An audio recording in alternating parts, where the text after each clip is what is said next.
Hi guys, in this video I will show you how to activate Lycamobile SIM card. So in order to activate it, the first thing that you need to do is to simply come to Lycamobile's official website. So you just have to simply type Lycamobile in the search bar and then you will be landed on the official website of Lycamobile.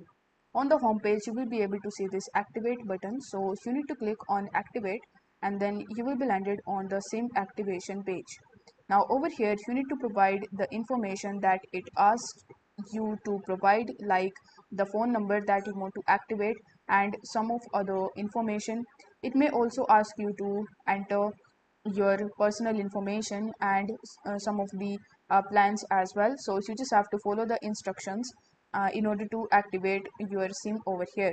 Now if this method doesn't work for you, then what you can do is you can simply contact with the Lyca Mobile's customer service. For that, click on the help and support button and then you just have to simply scroll down and then you will be able to see the email and the call option. So you can select any of the options as you want. So let's say you have selected callers. So after clicking on it, it will show you their contact number. So you just have to dial this number and tell them that you want to activate your Lyca Mobile SIM card and they are going to do this for you. So I hope this video was helpful, and if it was, then don't forget to like the video and subscribe to the channel. Thank you so much for watching.